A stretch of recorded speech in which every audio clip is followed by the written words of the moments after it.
welcome back to the podcast. So we're kind of up to date. Huh? We're up to date. We're up to date. So for everybody's wondering, usually the podcast we record 2-3 weeks out, just to count with our schedule and stuff. But we've kind of been lacking. We've had a lot of wedding planning finishing up, and we went out of town. We went out of town, and we were supposed to record before we went out of town, and we didn't get to it. So the week this is being recorded is the week it's going to be releasing. So which is kind of cool. It usually doesn't happen that way, but so everything that we're going to talk about today is pretty much up to date. We'll kind of just run through some stuff, and actually I brought up to Maggie earlier today because we were out of town a little bit. I had a job interview, and we kind of were just in the car conversating. We're like, hey, save it for the podcast. Why don't we do it here? I don't even know how we got to that topic. But you were like, this is something you're so passionate about. Why don't we talk about it tonight? Yeah, well, because with current events, for those who know, with the mass shootings and certain laws preventing drag shows and certain laws to hunker down people's ability to just express themselves and be educated in a full, well-diverse manner. What this came back to was the abortion thing. That's where it started. We were talking about Roe v. Wade. And how we were just talking about abortion. We were talking about like rights being hindered and how this is like really going in the wrong direction. Yeah. We were talking about Roe v. Wade and abortion. And we were like, these are the same people that are saying they're pro-life, but they're pro-gun. Yeah. Like you're worried about a life before it's born, but once it's born, you're like, fuck you. Once you're 18, that's... It's not even. As soon as you come out the womb. As soon as you come out the womb, they forget about you. And then when they're 18, they remember you to come serve in the military. They're like, oh, forget about... Oh, wait, you're 18? You can hold a gun, but you can't drink a beer. But that's where I'm at, is like, we were kind of getting in that debate of like... And then I said, Maggie, well, sex is a very... normal thing for relationships, and this is a couples podcast, and again, we're not just talking about, last 2 weeks have not been about like any kind of advice or any relationship stuff. It's literally been conversation. Mm-hmm. And I think I prefer that format over the format we started with. Oh yeah, well of course I want to get us to a point where we have a big enough following where people can ask us questions. We can do kind of like a little Q&A, little Q&A moment. Yeah. But I think, for this, like, this is just a way for us to kind of converse and not feel so pressured and structured. Yeah.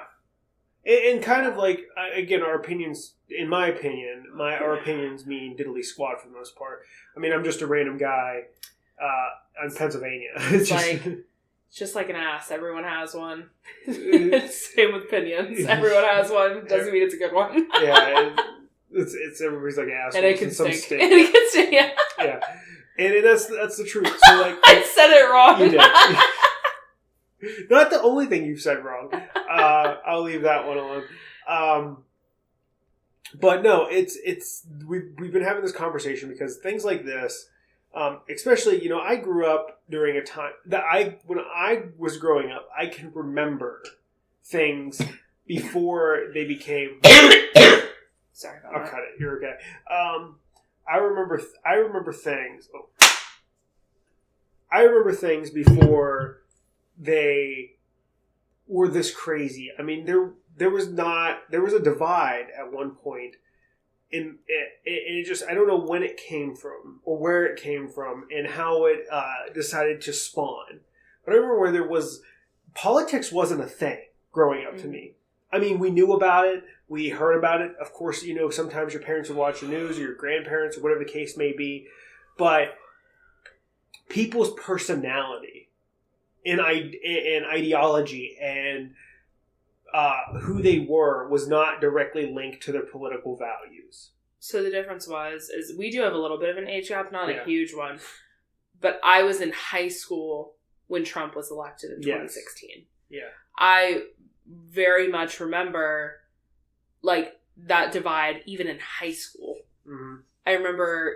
Oh yeah, this definitely stems. That's what I'm saying. Like, I remember that from that. And I remember when Obama was elected. I was in second grade. Mm-hmm. And I remember we did a little mock election at my private school so that we could learn about the democracy and like the process of voting. Yeah. But it was really weird because people only voted for who they knew their parents were voting for. It was like such a weird, like, we didn't know shit about politics. Yeah. But No, I very clearly remember when Trump was elected, a bunch of the wannabe country kids showed up to school with Confederate flags flying off the back of their trucks and causing a scene about how the rightful president has his place. Like, it was such a weird... It sounds very cult-like. It was a very... At the age of 16. Yeah. Like, that was just such... I do remember that, but that was the difference. Like, we had a little bit of an age gap, and at that point, I think you were, 20? Yeah. So, like, you weren't in school. But... Yeah.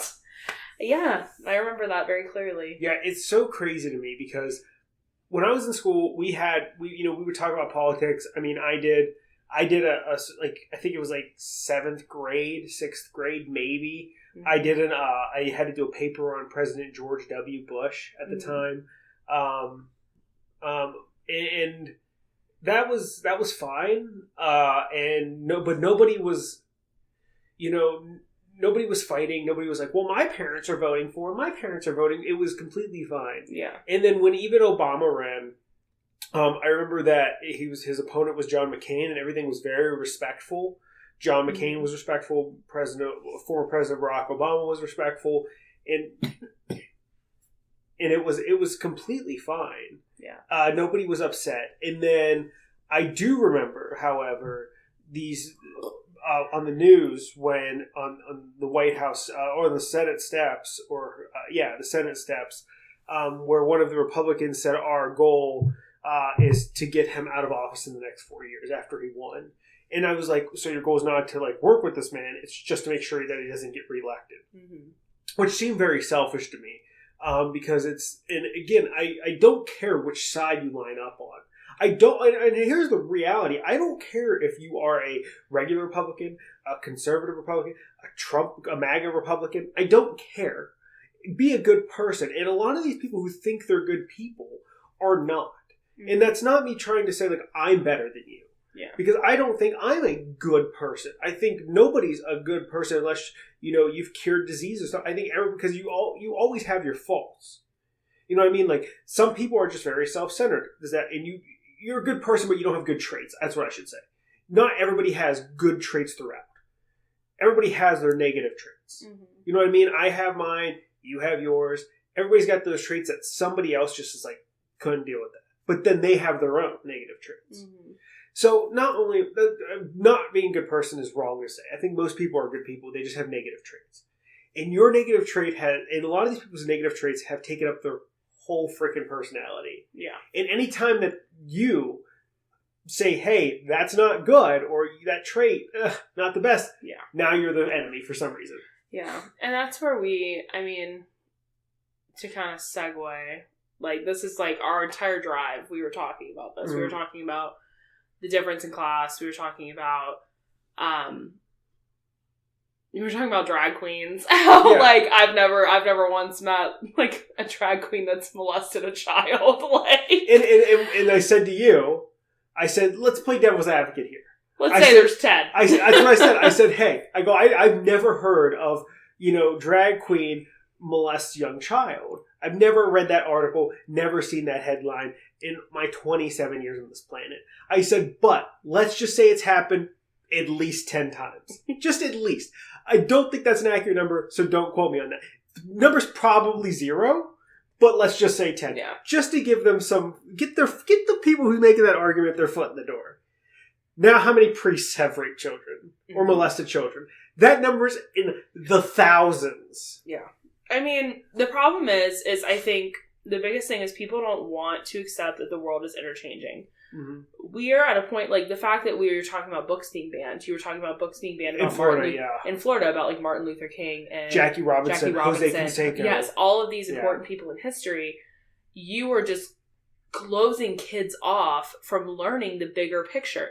If you are only wanting children to learn about white history, you are just, it's a generational thing at this point. You are generationally teaching them to be racist. Yeah. You are teaching them that, black history is not important, women's history is not important, any other history other than a white man's history is not important. Here's the thing that fucking pisses me off. And that's what pisses... Oh, go ahead. No, I'm sorry. I didn't mean to interrupt you. No, it's fine. What I'm saying, here's the fucking thing that pisses me off the most about this whole thing.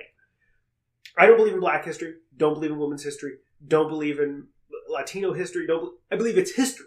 It's all history. It's all accurate representations of things that's happened. Absolutely. And the fact that you're sitting here and picking and choosing what history you want to teach by labeling it this and this and this, and oh, well, that's not real history. You're fucking lying. Yeah. You're lying and you're doing a disservice to everybody. One of the greatest quotes of all time is, those who do not learn from history are doomed to repeat it. And here's what the fuck we're doing. We're repeating it. Exactly. The last time a book ban was a thing was in the Renaissance. Renaissance. Yeah, they were burning them. They were burning fucking books. The fact that you don't want people to learn about the Holocaust and about who the fuck Hitler was makes me think that you want the next Hitler. That way people are so fucking dumb, they're not like, well, this is new. No, that's Hitler. That's fucking Hitler. And this is where the problem lies, is like, and I agree with you. I don't think that we should only be learning about Black history during the month of February. I don't think that we should only be learning about LGBTQ history in the month of June. Don't think that we should only be learning about women's history. What is it, October? I don't even know. No, it was March. Women's History Month. Oh my god, I'm a woman. Don't even know. Because here's the thing: it should be taught all year long. Mm-hmm. Why is it out of those 3 months of the year we have to learn about white men, white history? And then we see these TikToks and we see these arguments about how, well, that the sexual relationship should not be in the classroom. Okay, first of all, nobody and then that one I can't even think of who was speaking on it. Who was saying, well, how do we talk about Martha Washington? Yeah. Oh, well, that was George Washington's wife. Well, you just brought up their sexuality in the classroom. How are you supposed to teach these important people in history without mentioning their relationship? Yeah. We're not telling you, oh, they're homos, actually. No. You were just explain. Explain that Martha Washington was married to George Washington. This is why she is famous. Yeah. Because she was the wife of this president. There's no difference. But they only have an issue with it if it's a same-sex couple. Yeah. They don't care if you're straight. It's fine. Talk about it all day long. But you want to talk about same-sex couples? Absolutely not. Yeah. That's the problem. They don't want these children to have these options. And here's the thing. Kids are way smarter than they give them credit for. You think these kids don't have questions? How many kids have two moms at home? Yeah. Or two dads at home? Or a transgender parent, or a non-binary parent. There is all of these things. You just secluding it is not eliminating it. You are just not educating the rest of the class. I think you're doing about this problem. I think, it's a problem because you're not educating. It's not a problem, but I think one of the biggest issues is if you only, when you're teaching history or when you're teaching anything in school, yes, and you're teaching about a certain person and you have to talk about all the things that person was associated with. Mm-hmm. When you're only secluding it to straight people, and you're like, well, you can't include their husband or wife if they were male or female. You know what I mean? If they had the same sex, if they were same-sex couple, you can't include their partner in that conversation. I think you're right. Everything you said was right. But this isn't me trying to prove you wrong. Children nowadays are exposed to this more than ever before, and not in a negative way. So I don't want anybody to take that argument back. See, it's all over the place. But it's not. It's normalized. Disney movies, any movies, TV shows. They just have same-sex couples. Yes. Sometimes movies and TV shows will absolutely push it. Not going to sit here and deny that. Where they're like, hey, I'm a tennis player, and their whole character says tennis player, and then all of a sudden, and I'm gay. That happens. Yeah. But for the most part, most TV shows, most movies, it's just, oh, they have a wife, they have a husband, and they're the same sex as their husband or wife, and that's okay. It's not their whole personality. It's just part of the overall story. And, it doesn't matter whether they have a same-sex partner. Doesn't matter. So when you expose that and somebody goes in the classroom does nobody in history have same-sex partners? But that's why, you're doing this huge disservice. But that's why, you look down in history and they're like, oh yeah, historians will say they were roommates. Because, I mean, even now, some people won't even claim that that's their girlfriend, that's their boyfriend, because they're so... they're 90 years old. I work with, and at that time, that was not allowed. I work with a gay man. Yeah. And you know him. Yes. And we had a gay patient. He was a male as well, and he's old school, fought for his rights kind of gay. He's an older gentleman, So he was the ones who had to hide it, and he has a kid. So, whatever, and then, but this guy I work with will not tell patients that he's gay. He always says my wife. Because we work with older patients. Mm-hmm. That's such a huge problem. That this man, who's a wonderful guy, he's done me a few solids at work, You know, if I'm in a need and I need to get out of there early, he will come in and take my spot. Mm-hmm. And I would try to do the same for him. Wonderful older gentleman, you know, but the fact that he can't be who he is 24/7 of the time is just awful. The fact that this person just can't be like, I've got a husband, and all the coworkers, he's fine. Everybody knows he's gay at work. But it's with these older patients that you don't know how they're going to react. That's the thing. But in our society, it shouldn't be an issue. If somebody, as long as you are doing as long as you're a good person, and he comes in and he does his job and he does it damn well, then what's the problem? I think the problem is like, you are entitled to your own opinion, that's fine, but keep it to your damn self. Yeah. You don't need to, like, him saying, if a patient's asking, like, oh, are you married? Yeah. Oh, yes, I have a husband at home, or I have a wife at home. That does not matter in order to your care. Yeah, exactly. If you are homophobic, keep that to yourself. Like, he's not sitting there washing up patients. He's not sitting there like, oh, yeah, my husband, like... Well, the thing is, like, we wash up our patients. He's not sitting there washing up patients who are male and being like, oh, yeah, look at what I'm doing to this man. It's not... Nothing in healthcare is sexualized. Yeah. It's like, do you think I enjoy wiping an old lady's butt? No. And I'm not sitting here sexualizing it. It's like, this needs to be done. This is care. This person cannot do this themselves. Yes. It is and if I was their child, would I want to do this for them? No. That's what I'm there for. Yeah. Because I don't know this person. So it's not, there's that disconnect. Yes. And it's a disconnect anyways for these patients because a lot of them are mortified that they're at this point that they need someone to wipe their own butt. Mm-hmm.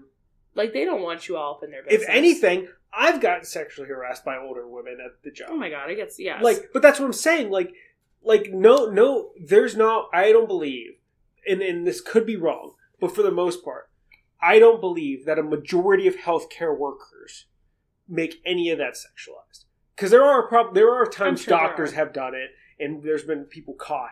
But it's a huge problem that a person coming into a position, like, it's okay for me to wipe a straight woman's butt, but it's not okay for a gay man to wipe a straight man's butt. There's no you know what I mean?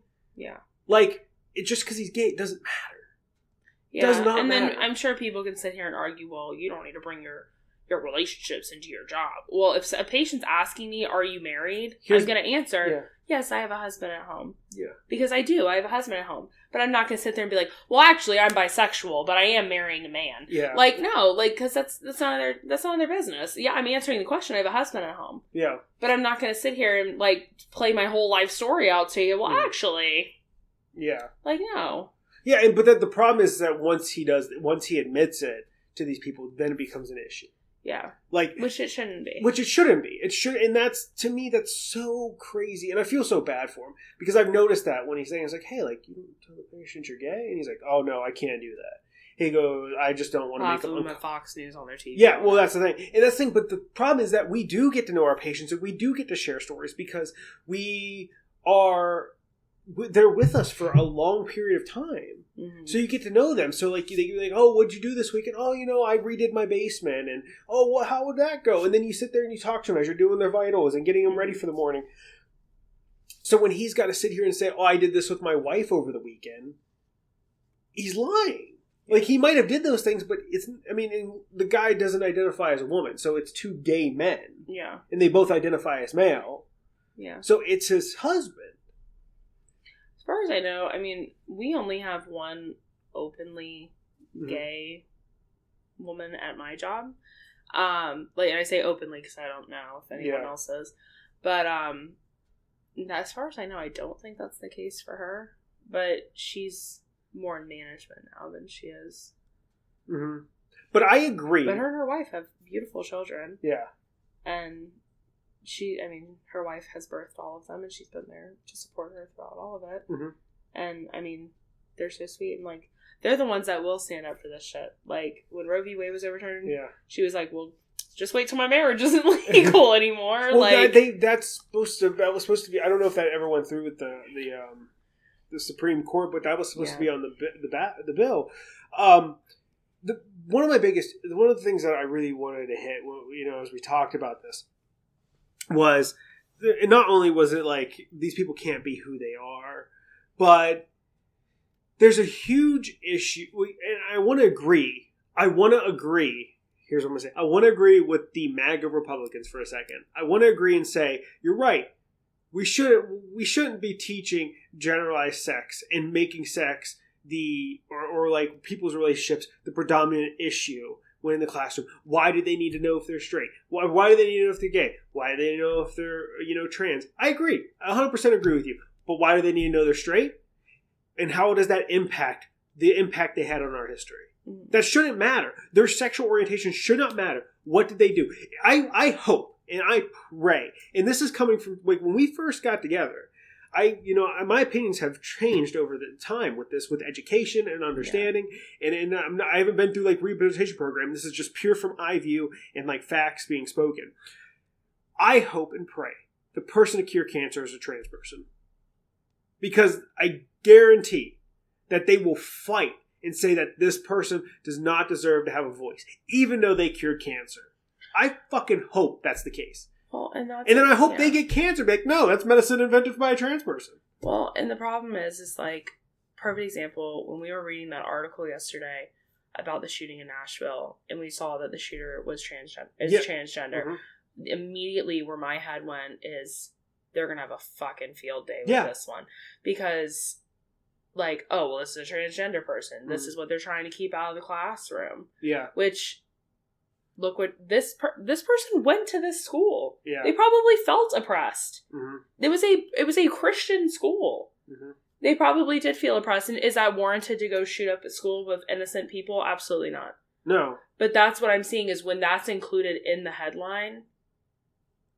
Again, why does their sexual or gender orientation matter? All that matters is what you do. What you do. Yeah. If like I said, I hope a trans person cures cancer, because at that point they will do everything they can to negate the fact that this person who did life-saving medicine is a trans person. Mm-hmm.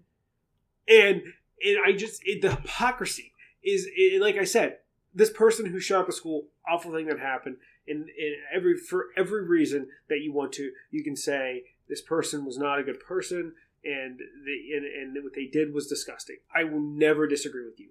But the fact that person was trans, I think played no factor on why they shot that school. But that's exactly what happens with these headlines. They find, and like, it's, taking a little step back here, like we look at the actress that plays Ellie in The Last of Us. Yeah. They identify as non-binary. Yeah. And you were telling me you had read something about I read the article where she uses she, her, correct? She uses she, her pronouns. Or was it she? Yeah, it was still she. It was she, they, maybe? She, they, or something like that, yeah. Okay, well, we'll have to double check to ensure we're using the right ones. But saying that, they claim to be non-binary because they didn't want to be, sexualized? Or no, it was because they didn't want to be labeled as a strong woman, strong woman actress, or like just an actress. Yeah, strong. Like, oh, you're such a strong actress, or a strong woman, or something like that, or an idolized woman, or anything along those lines. They want to associate it with those titles that get pushed around. They just wanted to be known for their work. Because as a man, you don't get all this strong, empowered, you just male actor. Well, that's not true.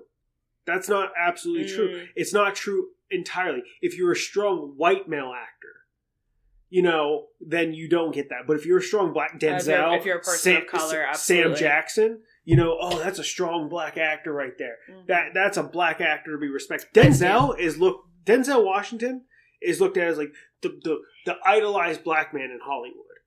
Okay, and so is Will Smith. So the problem is that we congratulate people or try to idolize people of different color or sex and put them in these categories. Meanwhile, white people are free to be whatever. Mm-hmm. And that's an awful thing. If you want, people should be recognized for their work, not for the color of skin, not for their gender, and not for their sexual orientation. Yep. And that's it. I don't know why that's a fucking issue. I don't get it in this country, why a country that's lacking in healthcare, and you want to say we have some of the best doctors in the world. I completely agree with you, because they get paid well over here. They get paid too well over here. And that's somebody who's trying to become a doctor. You know what I mean? While other healthcare systems all around the fucking world, most of the time, it is sure they can make a very good living still being a doctor, but they don't get paid as much. And why is the reason that? Because globalized healthcare. Yeah. Because more accessible healthcare. So if you need a heart transplant, you're willing to pay in America as much money as you possibly can because you don't want to fucking die. Meanwhile, anywhere else will be like, oh, let's look at your insurance, like with your coverage, so like let's just try to find you a donor. Here, that's going to be $7,000, like $700,000 or whatever, $7 million or whatever. And then you're on. Not only are you paying all that money, but then you're on a fucking wait list. Like, and I'm not saying you're not on a wait list in other countries. Not trying to say that, and I'm not saying that wait list can't be even longer. But the problem is that you have to go into fucking debt not to die in this country. Mm-hmm. Like severe debt. God forbid you get hurt at work. God forbid, and then your work fires you. That happens quite a bit, especially you blue collar workers. And that knows from somebody who did blue collar jobs. A lot of people get fired if they get hurt on the job. They'll fire your ass because they'll find a reason. They won't say it's because of that, but they'll find a reason. So now all that's out of pocket. No workers' comp, no nothing, no government insurance because that takes some time to get into. Yeah. We have so many more fucking problems in this country than worrying about whether somebody's gay, black, a woman. It doesn't matter. It doesn't fucking matter. And it matters what you do and how you help our society. That's all it should be. That's all it should be. Are you a valid and successful member of society? Do you help out?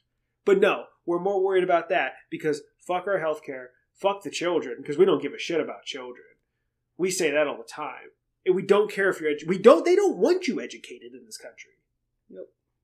They don't want you educated. They want you to read their agenda. They want you to read their form of history. It's literally, I told Maggie a couple of days ago, I was like, man, we should just move to Switzerland. We should just move to Switzerland. Third happiest country in the world. Third happiest. So all of this, 20-some minutes into this podcast, all of this led back to sexual education. And that's what happened. We started talking about abortions, and and then Maggie was just going off about the lack of sexual education, how sexualization has been demonized. You know where this started? Because of our trip for our honeymoon. Yes, we're going to New York City for our honeymoon, and one thing that I've really wanted to do, I've been in New York City twice, and Greg's never been, but this is kind of our trip because it's just the two of us. It's actually our first solo trip, just the two of us, and it'll kind of be our honeymoon, baby moon all at once because I will also be 7 months pregnant. So, mm-hmm. And one of the things I really wanted to do going there is go to the Museum of Sex.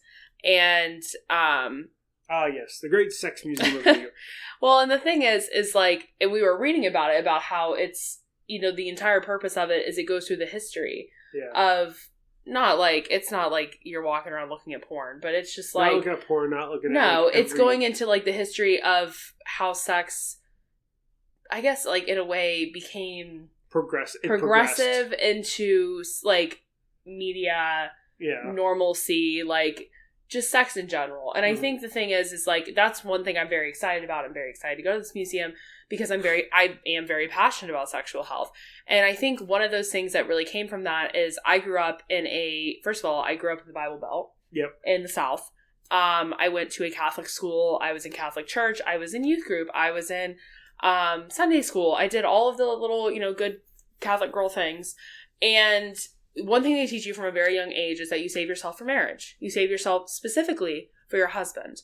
And they would use all of these metaphors and terms like, oh yeah, like, imagine yourself as like a toy. And if you have sex and like, you're just getting dirty and broken and no husband is going to want a dirty, broken toy. Like, I'm sorry, what? Like, I'm a person. Like, and by the way, this was only ever taught to women. This was never taught to men. Men were not told to save themselves for marriage. They were just told, they were outside playing dodgeball. Like, we're inside being told that we need to, like, cover up and we need to save ourselves because we can't, lead our brothers in Christ astray. Like, and anybody that grew up in the church can understand exactly where I'm coming from because I feel like this is pretty across the board. Yeah. And, I will say I love my parents very much. And I think, for a very long time, they were also influencing that save yourself till marriage. Like, I was given a purity ring at the age of 12. my dad got down on one knee, my mom wrote a poem, and it's framed. It's still in our home. And it's about how, you know, it's a promise that my dad's going to protect me and protect my heart, and that one day he will hand me off to my husband. Mm. And I think, in a way, thankfully, my parents have kind of come out of that and have been more accepting and open to conversations, and like in no way, shape, or form have my parents ever shamed me for being pregnant and unwed. Like, so here's what I will say. Interject. Go ahead. I think it's crazy. What? I think it's absolutely pure insanity. The fact of the matter is that these churches pour into your mind that you have to wait to have sex till you're married. Now, granted, what if you don't find your husband until your late 30s? Then you don't have sex until you're married. But the thing is that they expect you to find your husband in this secluded area of wherever the fuck you live with a town of 12,000 people when there are hundreds and billions of people across the world. Yes. And that's the thing, is that is something that is very much, it's taught, it's enforced, it's influenced because, you know, we save ourselves for marriage because sex is supposed to be this special commitment, and it's made for procreation, and it's made in love, and that's why you have sex when you're married, because you love each other, you're committed to each other, and you also don't have to use birth control because you're married and you can have babies now, and they want you to have as many babies as you want and teach them the same things and grow up and do the same things. And the problem I had with that from a very young age is, one, I felt oppressed in the sense that my feelings, my hormones, my emotions around sex, those were all silenced. It was not a normal conversation. I started having sex in high school, and I could not even admit to my mother that I was having sex until I was 22. Mm-hmm. Yeah. It wasn't until we got together that I could honestly, openly admit to her that I had sex. I don't even think she knows how many sexual partners I've had, and truthfully, it's none of her business. But I think that's something that we are silent about, and it's so frustrating. Like, even my sister, and you know, putting her on blast right here, I know she has sex. She will not even have that conversation with me.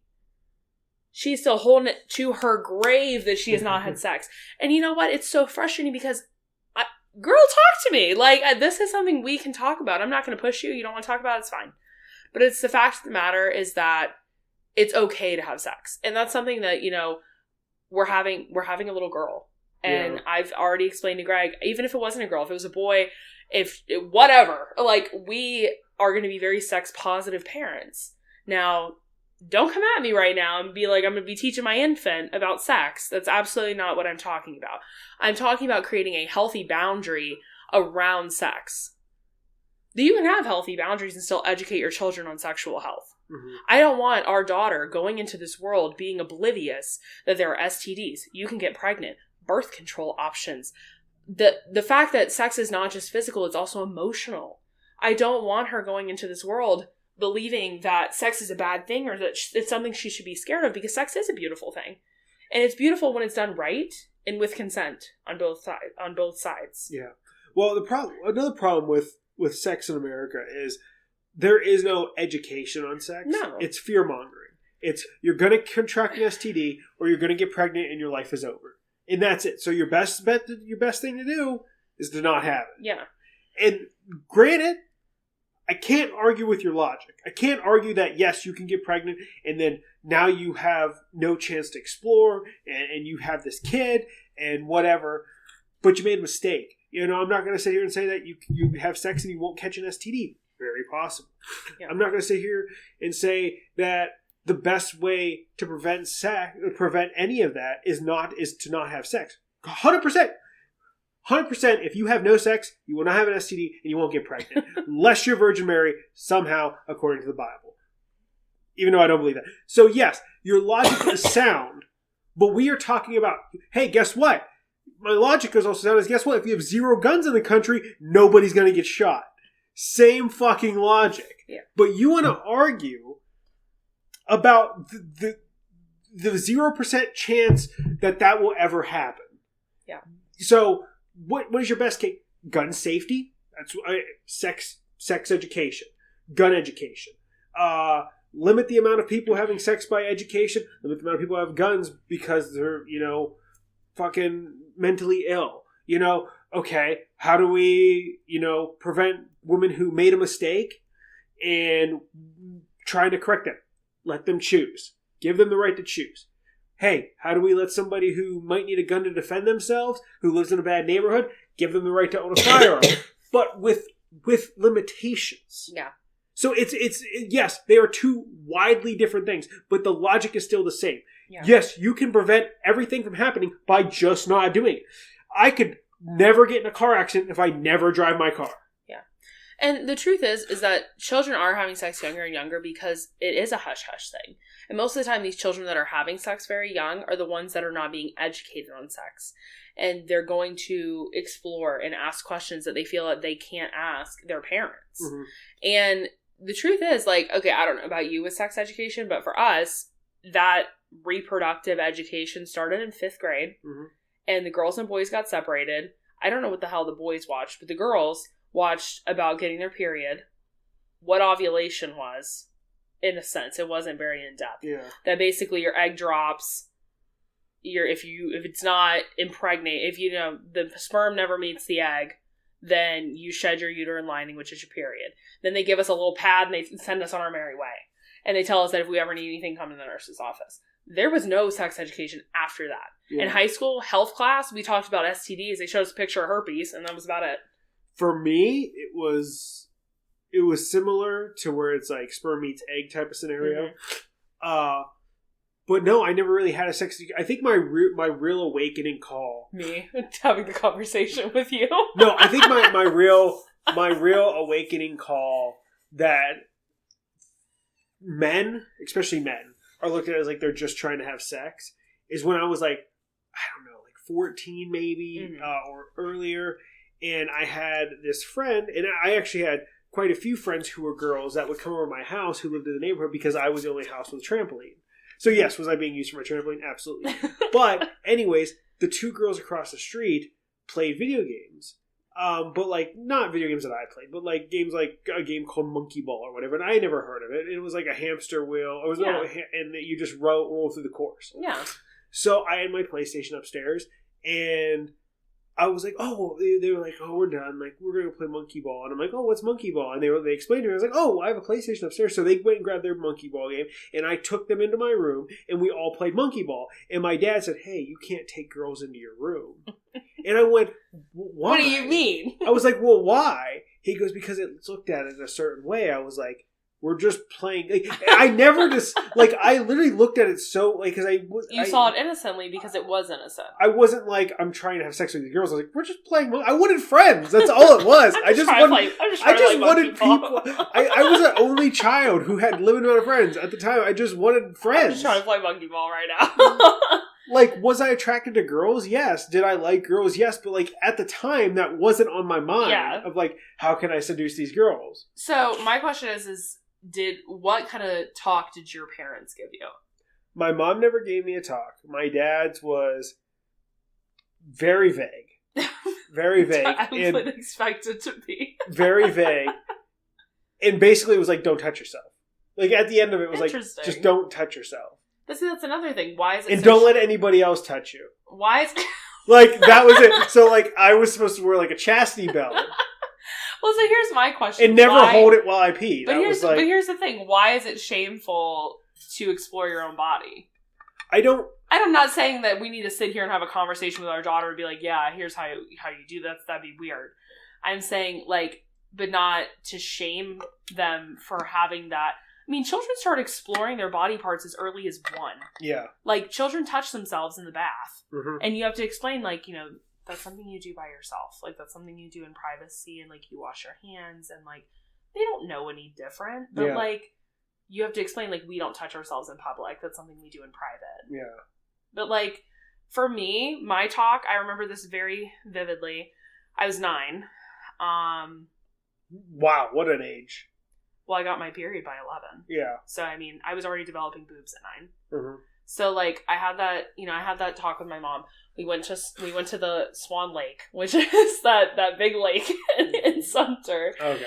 And we went to Swan Lake, and we We got ice cream from Baskin Robbins, and we went and sat at this lake, and my mom had the very scientific version of this conversation with me. Science mixed with religion. We're talking about saving ourselves for marriage, but then had this discussion like women have eggs, men have sperm. When you have sex, they meet, they create a baby, it implants, there it is. And then you give birth. And then what a period was and what to expect. So, that was a very cut and dry, but, we never talked about the emotional sides. Emotional sides of sex. You just wait till you're married. That was just always pushed. Abstinence is the only thing pushed in this country. Yes. And the problem is then you have, I work in women's health. I work in postpartum. Our youngest mom has been 11. Yeah. 11 years old. And sometimes it was through consensual sex. And sometimes it was not. I think to me, it's the same thing. It was to me, it's similar to verbal de-escalation. Mm-hmm. Most of the time, verbal de-escalation is enough. All you need to do is sit down and be like, and I've done this many times working in the hospital with patients who are acting rowdy. When I was psych sitting, the thing is, I just sit there and say, look, they go, man, this place sucks, and I want out of here, and all this other stuff. I'm like, look, buddy, I go, right now, you are in a position to where you have no control. Yeah. I go, so here's what you can do to control. Put your head down, put in your hours, and do the work. And get out. And then you can go home, and you can, try to go from there. So to me, it's similar, being like, look, I know you're not happy, and you're not, you're not that you're not happy, but I know this is going to seem like I'm telling you not to. But if you just put your head down and, wait for the right person, say, hey, is this person after me just for this, or does this person really care about me? Well, and that's and make sure to do it safely. Yes, and that was something that my mother had told me when I asked her later on, because I told her I felt like we were being pushed away from having those conversations with her. Yeah, and she said the reason that she had pushed abstinence was because she did not want us having sex in high school. Yeah. She didn't want us having sex in high school, she said, because a lot of young people in high school, they look at having sex as a conquest. Uh-huh. I need to lose my virginity. I need, I want to take this person's virginity. I want to have sex with this person and add another loop to my belt. She didn't want us to just be a notch in somebody's belt. Yeah. She wanted us to have sex with somebody that actually cared for us and wasn't going to hurt us, because truthfully, sex is emotional. Yeah. There is a form of emotional connection. As you get older, yes, you can have one night stands and you can have these flings and not feel an emotional connection. I don't know how the hell y'all do it, because I get freaking hooked every time. But that's the truth in it, though. I cannot find that emotional disconnect between sex and emotions. There's always a link for me. And for me, and we had this conversation before, in all of my relationships prior, that is the only time I ever felt loved in those relationships. Yeah. That's very sad. And that's my own trauma. But that's something that's a conversation that needs to be had. I want our children to be educated that sex is an emotional side of things. You can have sex with who you want, that's fine. But you need to do a couple things. You need to protect your heart, and you need to be safe about it. Yeah. Have a talk about safe sex. What kind of birth control do you want to go on? Me personally, I can't do birth control. Every single one I've tried has messed me up some way or another. So we naturally family plan. That's our plan for after we have her, is to just prevent her the same way we got her, was track my cycle. Yeah. But if you want to go on birth control, that's fine, but you have to understand that it's not 100%. So even if you want to take that birth control pill, you're the one responsible for taking it every single day at the same exact time. You're responsible for, reminding you that you need a new prescription. Yeah. You are responsible for going to your OBGYN appointments and making sure you're having those follow-ups and those conversations, and you're keeping your partners up to date with who you are having sex with. And not only do you need to be using birth control, but you need to be using a barrier method. Especially because you don't know where that person's been. Yeah. You don't know what they're giving you. And just because you're on birth control, that prevents a baby. Maybe. They're not 100% effective. But the barrier method doesn't protect you 100% of the time either. So you're not only being safe from a baby, you're being safe from STDs. Yeah. You also need to get tested in between your partners. That's also very important, because would you want someone giving you syphilis? No. I wouldn't want, and you giving anyone syphilis. it's important to have these conversations because if you want to be a sexually active adult, because that's an adult decision. Yeah. Having sex, that's an adult decision. If you want to make adult decisions, you have to be ready for the adult side effects, which is going to these appointments, getting tested, having these conversations, very open and honest conversations. I don't want to know what you do, girl. I don't want to know what you do in the bedroom. I don't want to know how someone touches you. I don't care. I just want to know that you are being safe, that you are being effective, and that you are protecting yourself, both mentally and physically. Yeah, and I think that's important, and I think that needs to be an open conversation. That's much a more realistic and obtainable guide than just saying don't do it. Oh yeah, because then what are you going to do? Do it. Yeah. I think that's, and I want you to be protected. And I don't want, and like we had this conversation, like I don't want our daughter coming to us at the age of 15 because we never had a conversation with her being like, I'm pregnant, I'm scared, I don't know what to do. Okay, girl, well, we'll figure this out. Yeah. What do you want to do? Because at the end of the day, you deserve to have a choice. And I don't want those choices being stripped away from my daughter. Yeah. We're raising a woman in America where half the fucking country can't get an abortion if they wanted one. Yeah. And you know what? It's not even elective, it's unelective as well. Yeah, well, it's not even about abortions that people just want to get. It's not even like... No, that's why I said elective. Well, no, I know, but I'm saying, like, it's not... It's literally like you could be dying and they're like, well, if you have this baby, you're dead. Like, you're done. You're done. Yeah. And people are just like, well, that's okay. Both you die now. Yeah. So, that's not pro-life. Well, and that's exactly, like, we had just talked about this couple in Ohio. I had seen their story, had come across, TikTok, come across. They, battled with infertility for years. Years. Tried. Early loss. Finally gets pregnant with their rainbow. They're so excited. Baby, oh my gosh, they're so excited. They go to one of their appointments. All of this baby's organs are developing outside of its body. This baby is absolutely not going to live after it's born. And in the process of being born, it's going to kill mom. Yeah. Mom's life will be in danger delivering this child. Well, guess what? They live in a state where they can't get an abortion. Mm-hmm. Unless mom's life is in imminent danger, which it's not at this point, just when she gives birth, they told her no, she couldn't have an abortion. And her insurance can't pay for it because it's state insurance. Mm-hmm. So they had to travel out of the state to get an abortion. A baby they didn't want to abort, mind you. They wanted this baby more than anything. And it breaks their heart that they're even having to make this decision and also are having to pay out of pocket for it because their insurance isn't going to cover it. Yeah. Sick.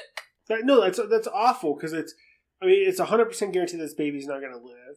And then it's let's just give it 75% for sake of argument the mom won't live. Giving birth to this abortion, more than likely 100. Let's just say 75%. But so like you're giving the mom 25% chance to live. Baby has no chance because it doesn't even have organs in its body. Yeah. Like, what are you doing? Who are you serving? Like, where is that pro-life? Yeah. You're killing, not only is this baby already dead pretty much, but now you're killing another human to save this dead baby. That's not pro-life. That's anti-woman. Yeah. As I said that earlier, I said this country is elected officials that are anti-woman and not pro-choice. Yeah. That's all it is. Pro-choice would be banning guns because it's the number one leading cause of death in America and children now. It would be giving women the right to choose. It would be because then you're saving mom's life too, for the most part, and would be access to free healthcare. Yeah. That would be pro-life.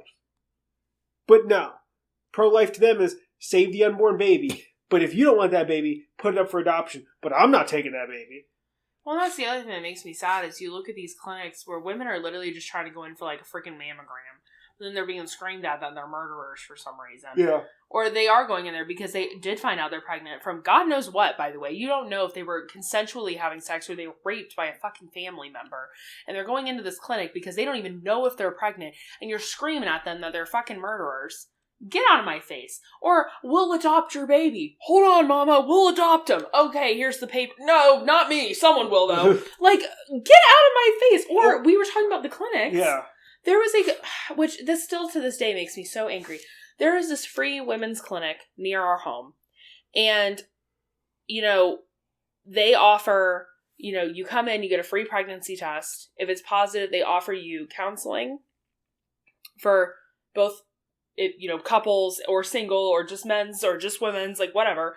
And they give you a free ultrasound to see if the baby's in the right spot, if it's viable, so on and so forth. That's and they also do these fun things where you can come and you can get like free things like diapers and clothing and formula, and you can go to these classes, and like it's like a whole great thing. Sounds great, right? Yeah, this is not actually a healthcare clinic. This is a clinic designed to persuade you from having an abortion. And even if you're not considering it. Even if you're not considering it, by the way. Because I went and wanted to volunteer there. Yeah. I was wanting to, put my service to use, help these women in crisis. I was, this is something that's definitely needed. And I went and talked to this woman. Amazing. Super sweet. Gave me, all this packet to fill out. I get home to fill out this packet. It's asking for my pastor's recommendation, what church I attend, and then in all these rules and regulations, it states that if I'm not married, I cannot have sex, like in work there. I can't promote birth control. I can't promote abortion. I can't promote the choice, essentially, that I am just there to keep women from aborting their babies. Yeah. Sick. And then I asked my coworker, we were talking about this, and my coworker mentions that she actually went to this clinic because she wanted to get an early ultrasound because she just wanted to see if baby was in the right spot, everything was looking good. She gets there, and they tell you to bring a support person, by the way, to which they separate you. They leave your support person in the lobby, they pull you to the back, and they counsel you. And they kept telling her, and she's, by the way, married, has 3 children. This is her 4th, is planning on absolutely keeping this baby. And all of a sudden starts giving her information on the dangers of abortion. How the negative effects, the psychological effects, that the biggest risk of abortion is death. Like, what? And like, just giving her all of these things, all this harmful misinformation, she's like, I'm good. Like, I'm planning on keeping this baby. And they're like, oh, thank God. And then they get her back there for this ultrasound. And I'm telling you, they do this intentionally to get you to keep these babies. Which is fine. Not that. It's fine if you want to keep your baby. But what is not fine is persuading somebody with the promise that you are going to help them and you don't. That's the other thing. They promise to help you get formula, get diapers, get assistance. They promise all of these things. They don't help you. They are not a healthcare clinic. They cannot follow through your pregnancy with you. They do that initial appointment and you're gone. That is where I have a problem. You cannot promise these people that you are going to help them and you don't. Yeah, it's real sad. So, hold on. I want to look at something real quick. What do you want to look at? Trying to find, and I just want to, let's see, number of people, and this is, I wish we had a person to pull up facts for us, because I can't really, You're fine. I think that everybody has the right to choose without feeling the pressure of persuasion. I think that it is a choice for a reason, and then if you're stripping somebody away from that choice, that it isn't really a choice anymore. That choice is yours. It's yours and your partner's if you have a partner and the support of a partner. And it's situational. Everyone's situation is so different. We're in a situation where we're getting married. We're, happy. We wanted this baby. We've been trying for this baby. We had been fighting for this baby. Like, this was our rainbow in the storm. This is what we wanted forever. Happily, yes, I would keep this baby. For some people, they're in abusive relationships. It's not ideal to keep the baby, even if they want to. It's not safe. They can't find a way out. They're not ready to find a way out. Some people, they may be 10 years old and they were raped by a classmate, or it could have been a classmate, family member. They don't want to keep this baby. Okay. They're a baby themselves. So, what you were just saying of like how because that really fascinated me. They were like, you could die from having an abortion. Yeah. So I looked up the number of people who've died in 2022 from having an abortion. Mm-hmm. I could not find a case. Yeah. Could not find a single person. Well, if it is a legal, safe medical abortion, the chances of you dying are very unlikely. Well, so I couldn't find any number that supports that thing. Then I looked up how many kids died in 2022 from gun violence. Mm-hmm. And so far, 3,800 were injured in 2022, while 1,300 teens died. And ages 11 younger, over nearly 700 were injured. And these numbers do not include suicide. Yeah. By guns. So, again, 0 people died from having a legal abortion in 2022. But you know how many are going to have one with an unsafe back alley abortion? Yeah, A but billion. this is just being like regulation. 0 people died from having an abortion. Meanwhile, we're concerned about people having an abortion and people dying from it. Not concerned at all about how many people are getting shot in schools. Yeah. By the way, how many kids have been killed by drag queens? So I'm just saying. Our priorities are a little fucked. Like, oh, absolutely. We're worried about the wrong things. We're worried about, I don't want my kid learning about Martin Luther King. Why? Like, he was a great man. He's a good man. I mean, he was a great man. Yeah. Like, there's so much in history that's left to learn. You think RuPaul's out here? RuPaul is just having a TV show. Living their life. Not worried about having sex with kids.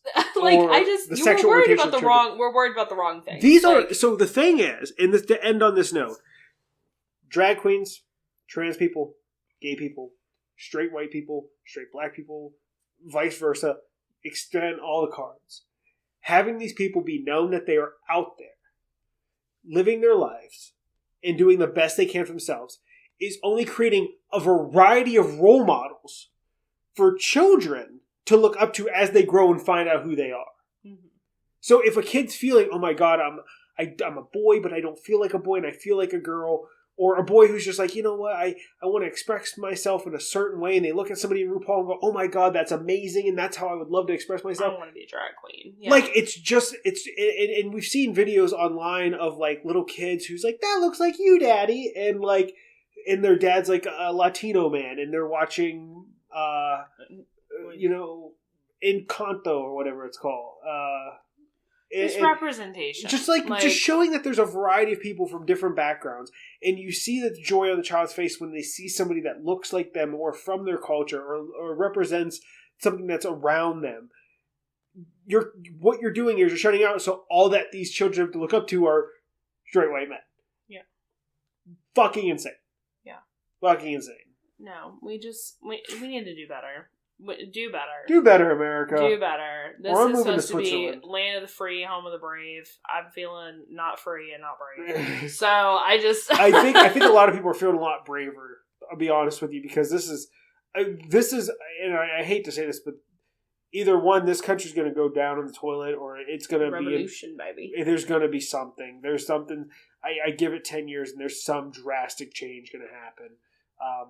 You can't keep oppressing the same groups that have been oppressed this entire fucking time. And you're going to have people who realize it and stand with them.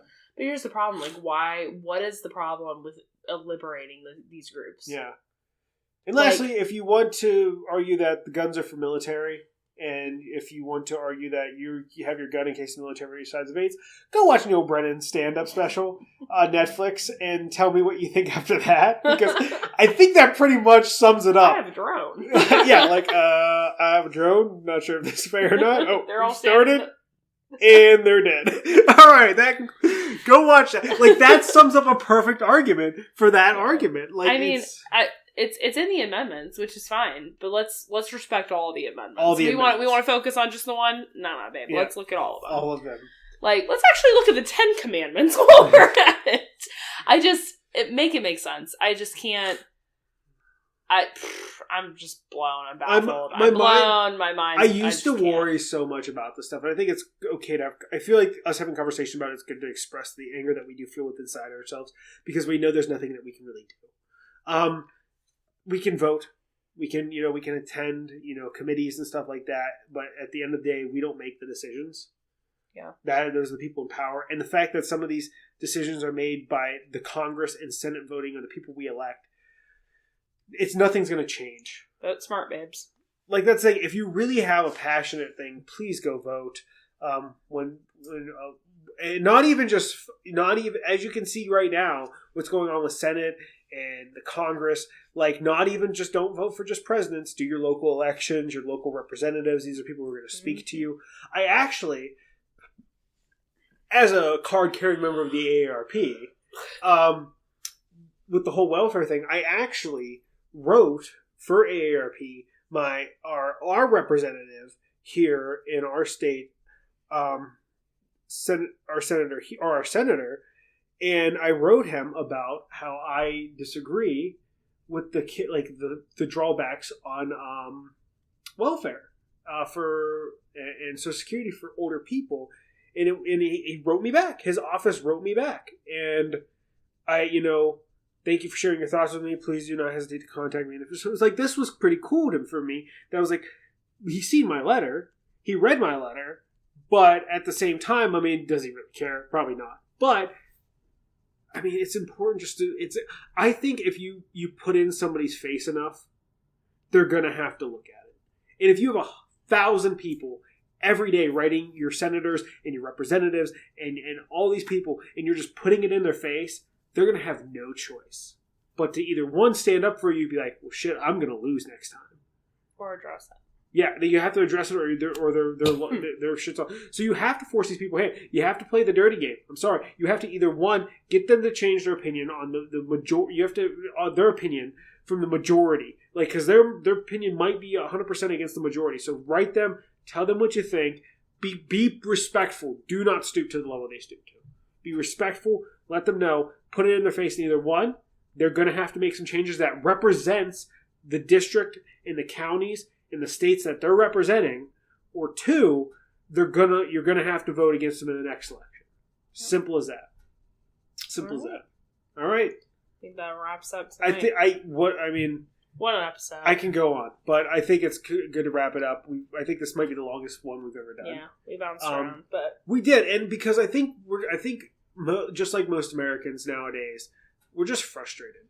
We're just frustrated that we with like logic and common sense, which it seems like we're lacking a lot of. Well, we're focusing on such minute things. And I think, I don't know, but on my end, I'm angry. Yeah. We're about to bring a baby into this world and raise her to be a strong, loving person. And we got the world. I'm scared to send her to school. Yeah. Because I don't know what the hell they're teaching her. Yeah. I don't know if, we're going to have to be doing most of our teaching at home anyways. Yeah. To ensure that she's getting the right education. Yeah, and we'll have to teach, depends on which state we live in, it depends on the regulations. We might even have to teach them about cultures that we're not even familiar with.